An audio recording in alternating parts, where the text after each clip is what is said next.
আসসালামু আলাইকুম রহমতুল্লাহ। আজকে আমরা তৃতীয় পার্ট অর্থাৎ কবি মুতানাব্বির যে কবিতা সাইফুদ্দৌলার বোনের মৃত্যুদেশ শোকগাথা, তো আজকে আমরা শেষ করার চেষ্টা করবো ইনশাল্লাহ। মা কানা আকসরা ওয়াক্তান কানা বাইনাহুমা, মা কানা আকসরা ওয়াক্তান কতই না সংক্ষিপ্ত সময় ছিল, কানা বাইনাহুমা উভয়ের মৃত্যুর মাঝে, অর্থাৎ খওলা এবং তার বোন উভয়ের মৃত্যুর মাঝে কতই না সংক্ষিপ্ত সময়ের ব্যবধান ছিল। কান্নাহুল ওয়াক্ত, যেন সময়টা ছিল বাইনাল উইরদি ওয়াল করব, উইরদ এবং করবের মাঝামাঝি ব্যবধান। অর্থাৎ উইরদ বলতে উটের পানি পান করা এবং ওয়াল করব পরবর্তী দিনের পানি পান করার মাঝে রাতের ব্যবধান। অর্থাৎ উইরদ উটের পানি পান করা এবং পরবর্তী দিনে পানি পান করার মাঝের রাতের ব্যবধানের সময় পরিমাণ ছিল আর কি। তো তাদের উভয়ের মৃত্যুর মাঝের যে সময়ের ব্যবধানটা সেটা কিসের মতো ছিল? উটের পানি পান এবং পরবর্তী দিনে পানি পান করার মাঝের রাতের ব্যবধান। জাযাকা রব্বুকা, আপনার প্রতিপালক আপনাকে প্রতিদান হিসেবে দান করুক, বিল আহজানি, দুঃখের বিনিময়ে, মাগফিরাতান, ক্ষমা। এই যে আপনি দুঃখ পাচ্ছেন, কবি কাকে বলছে? সাইফুদ্দৌলা। তো আপনি যে দুঃখ পাচ্ছেন এই দুঃখের বিনিময়ে যেন আপনাকে ক্ষমাকে কী করুক? প্রতিদান হিসেবে আপনাকে দান করুক আল্লাহ, আপনার প্রতিপালক দুঃখের বিনিময়ে ক্ষমাকে আপনার প্রতিদান হিসেবে দান করুক। ফাহুজনু কুল্লি আখি হুজনিন, ফাহুজনু অথবা দুঃখ, কুল্লি আখি হুজনিন, প্রত্যেক দুঃখীর, আখি হুজনিন মানে কি? দুঃখী ব্যক্তি। তো প্রত্যেক দুঃখী ব্যক্তির দুঃখটা আখুল গদাবি, ক্রোধের ভাই। অর্থাৎ এখানে কি বোঝাচ্ছে? যে সকল দুঃখই কি ক্রোধের ভাই। প্রত্যেক দুঃখী ব্যক্তির দুঃখটা ক্রোধের ভাই। অর্থাৎ দুঃখ মানেই ক্রোধ, অর্থাৎ একে অপরের ভাই। দুঃখ এবং ক্রোধ এই দুইটা কি? একে অপরের ভাই।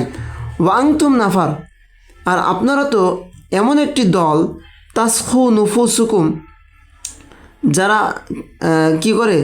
দান করে, নুফুসুকুম, তাদের নফস, অর্থাৎ যাদের নফস দান করে, বিমা ইয়াহাবনা, যেটা দান করার মতো সেটা দিয়েই, বিমা ওই জিনিস দিয়ে, ইয়াহাবনা যেটা দিয়ে দান করা যায়, অর্থাৎ যা দান করার, অর্থাৎ সামর্থ্য অনুযায়ী, অর্থাৎ যেটা দান করার সেটা দিয়েই, অর্থাৎ যেটা দিয়ে দান করার মতো সেটা দিয়ে আপনাদের অন্তর কি করে? তাসখু, দান করে থাকে। অর্থাৎ আপনারা যেটা দিয়ে দান করার মতো মানে মর্যাদাপূর্ণ, যেটা দিয়ে দান করা যায় সেটাই আপনারা কী করেন? দান করে থাকেন। ওয়ালা ইয়াসখুনা, আর আপনাদের অন্তর দান করে না, বিসালাবি, লুট করা মাল, অর্থাৎ যেটা দান করার মতো নয় সেটা কি করে না? দান করে না। হালাল তুম, আপনারা তো অধিষ্ঠিত রয়েছেন, মিন মুলুকিল আরদি, জমিনের সকল রাজা বাদশাদের চাইতে এই যে আল আরদি কুল্লিহিম, অর্থাৎ জমিনের সকল রাজা বাদশাদের থেকে আপনারা অধিষ্ঠিত রয়েছেন, মাহাল্লা, এমন একটা স্থানে, অর্থাৎ সকল পৃথিবীর সকল রাজা বাদশাদের থেকেও আপনারা এমন একটি জায়গায় অধিষ্ঠিত রয়েছেন, অবস্থান করছেন, যেটা কেমন? মাহাল্লা সুমরিল কণা মিনসা ইরিল কসব, মাহাল্লা অবস্থানের ন্যায়, সুমরিল কণা বর্ষার ফলক, মিনসা ইরিল কসবি সকল বাঁশের মধ্যে, অর্থাৎ সকল বাঁশ মানে অনেক বাঁশ। তো এই অনেক বাঁশের মধ্যে বর্ষার ফলকের যে একটা অবস্থান, মানে অনেকগুলো বাঁশের মধ্যে বর্ষার ফলক রাখলে যেরকম একটা সুন্দর, তার অবস্থানটা অনেক মর্যাদাপূর্ণ, ঠিক তেমনি ওই রকম একটা অবস্থানে আপনারাও কি অধিষ্ঠিত রয়েছেন। কাদের মধ্যে? পৃথিবীর সকল রাজা বাদশাদের উপরে। ফালা তানালকা লায়ালি, ফালা তানালকা, আপনাকে যেন পেয়ে না বসে, আর লায়ালি, রাত্রিসমূহ, অর্থাৎ বিপদ আপদ যেন আপনাদের পেয়ে না বসে। কারণ ইন্না আইদিয়াহুমা বা আইদিয়াহা, এই বিপদ আপদের যে হাত, সেই হাতগুলো কেমন হয়? ইদা দরব না, যখন আঘাত করে কোনো কিছুকে, তখন কাসার না বা বিল গরব, এই বিপদ আপদের হাতগুলো যখন আঘাত করে তখন কি হয়, আঘাত করলে কাসান্না না বা তখন ভেঙে ফেলে। কি ভেঙে ফেলে? আর না বা অর্থাৎ নাবন দ্বারা এখানে উদ্দেশ্য হচ্ছে শক্তিশালী গাছকে, বিল গরবি দুর্বল গাছ দিয়ে। নাবা হচ্ছে পাহাড়ে জন্মানো যে শক্তিশালী গাছ, আর নদীর তীরে জন্মানো যে দুর্বল গাছ সেটাকে বলা হয় গরব। তো এই দুর্বল গাছের মাধ্যমে শক্তিশালী গাছকে কি করে, এই বিপদ আপদের হাতগুলো আঘাত করে ভেঙে ফেলে। তাহলে এখানে কি হলো, যে বিপদ আপদ যেন আপনাদের পেয়ে না বসে, কারণ এই বিপদ আপদের হাতগুলো যখন আঘাত করে তখন দুর্বল গাছের মাধ্যমেও শক্তিশালী গাছকে ভেঙে ফেলে। ওয়ালা ইউইন আদৌয়ান, এবং এই হাতগুলো শত্রুকে যেন কি না করে, সাহায্য না করে, অর্থাৎ বা এই বিপদ আপদগুলো যেন শত্রুকে সাহায্য না করে। আংতা ক হিরুহু, যার উপর আপনি বিজয়ী, অর্থাৎ এমন শত্রু যার উপর আপনি বিজয়ী, এরকম শত্রুকে যেন এই বিপদ আপদের হাতগুলো কি না করে, সহযোগিতা না করে। ফাইন্না হুন্না, কেননা আবারও বলছে যে এই যে বিপদ আপদের হাতগুলো, এগুলো ইয়াসিদনা শিকার করে, আর চক্র বাজ পাখিকে কি দিয়ে, বিল হরবি বা খরবি খরর পাখি দিয়ে। তো এখানে খরব এটা একটা ছোট পাখি আর কি। তো এই ছোট একটা দুর্বল পাখি দিয়ে চক্র অর্থাৎ বাজ পাখিকে পর্যন্ত কি করে ফেলে, শিকার করে ফেলে। কে? এই যে বিপদ আপদের হাতগুলো। তো বিপদ আপদের হাতগুলো দুর্বল ছোট পাখির মাধ্যমেও বাজ পাখিকে কি করে ফেলে, শিকার করে ফেলে। সুতরাং যেন এই বিপদ আপদের হাতগুলো আপনার শত্রুকে সাহায্য না করে বসে। ওয়াইন সারার না বিমাহবুবিন, যদিও তারা আনন্দ দেয়। ওয়াইন সারার না, যদিও তারা আনন্দ দেয়। কারা? এই যে বিপদ আপদগুলো আর কি। তো যদিও এই বিপদ আপদের শক্তিশালী যে হাতগুলো, তো এই হাতগুলো যদিও কি করে, তারা আনন্দ দেয় বিমাহবুবিন, প্রিয় জিনিসের মাধ্যমে। প্রিয় জিনিসের মাধ্যমে তারা কি করে, আনন্দ দেয়। ফাজা আনা বিহি, আবার এর মাধ্যমে তারা কি করে ফেলে, দুঃখও দিয়ে ফেলে। অর্থাৎ একটা প্রিয় জিনিস দিয়ে তারা আনন্দও দিতে পারে, আবার সেটা দিয়ে তারা দুঃখও দিয়ে থাকে। ওকদ আতাইনাকা ফিল হালাইনি, ওকদ আতাইনাকা, আর আপনার নিকট তারা নিয়ে আসে, ফিল হালাইনি, দুই অবস্থাতেই। অর্থাৎ এই একটা জিনিস দিয়েই যে তারা আনন্দ দেয় এবং দুঃখ দেয়, তো এই একটা জিনিসকেই তারা এই দুই অবস্থায় নিয়ে আসে, অর্থাৎ আনন্দ এবং দুঃখ, এই দুই অবস্থার মধ্যে তারা নিয়ে আসে। বিল আজাবি, আশ্চর্যজনকভাবেই তারা এই দুই অবস্থার মধ্যেই একটা জিনিস নিয়ে আসে। অরুব্বামা ইহতাসাবাল ইনসান, যখনই মানুষ কী করে, ইহতাসাবা হিসাব নিকাশ করে, চিন্তা করা শুরু করে, গায়াতাহা তার চূড়ান্ত ফলাফল নিয়ে।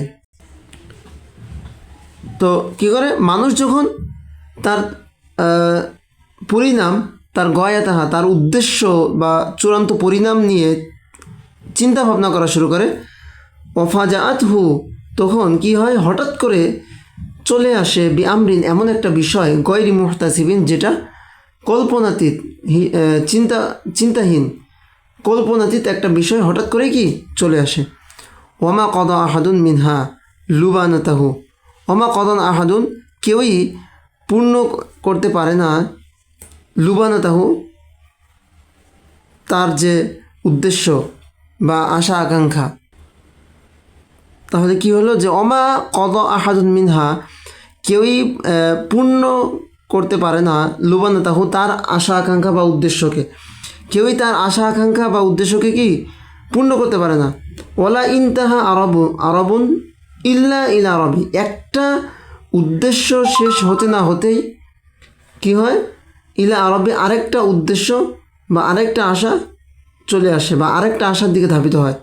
মানুষ কি হয়, মানুষের একটা আশা শেষ হতে না হতেই আরেকটা আশার দিকে সে ধাবিত হয়, বা একটা উদ্দেশ্য শেষ হতে না হতেই আরেকটি উদ্দেশ্যের দিকে সে কি হয়, ধাবিত হয়। এই জন্যই কী করতে পারে না, কেউই তার আশা আকাঙ্ক্ষা বা উদ্দেশ্যকে পরিপূর্ণ করতে পারে না। তাখালাফান নাস, মানুষ ইখতিলাফ করে, মানে মতানৈক্য করে কিসের ক্ষেত্রে, হাত্তা লা ইত্তেফাক আলাহুম, এমনকি তাদের মধ্যে কখনোই কোনো একমত প্রতিষ্ঠিত হয় না। সকল অবস্থাতেই মানুষ কী করে, সকল ক্ষেত্রেই মতানৈক্য করে। ইল্লা, তবে আলা সাজাবিন, ধ্বংসের ক্ষেত্রে বা মৃত্যুর ক্ষেত্রে তারা একমত পোষণ করে সবাই। ওয়াল খুলফু, তবে তারা আরও মতানৈক্য সৃষ্টি করে ফিস সাজাবি, মৃত্যুর প্রকৃতি নিয়ে। মৃত্যুটা কিভাবে হবে, তো এই যে মৃত্যুর প্রকৃতি, এটা নিয়েও তারা কি করে, মতানৈক্য করে। তো এই যে মৃত্যুর প্রকৃতি নিয়ে তারা মতানৈক্য করে, সেটাই নিচে একটু বলা হচ্ছে যে কেউ কেউ কি বলে যে তাখলুসু নাফসুল মারই সালিমাতান, যে মানুষের আত্মাটা নিরাপদভাবে মুক্ত হয়ে যায় দেহ থেকে। এই যে একটা মতামত। কিন্তু আবার আরেকজন কি বলছে, ওয়াকিলা, কেউ কেউ বলে যে তাশরাকু, অংশীদার হয়, অর্থাৎ এই যে আত্মাটা অংশীদার হয় কার, জিসমাল মারই, ব্যক্তির শরীরের সাথে অংশীদার হয়, ফিল আতবি, কখন, ধ্বংসের ক্ষেত্রে বা মৃত্যুর ক্ষেত্রে।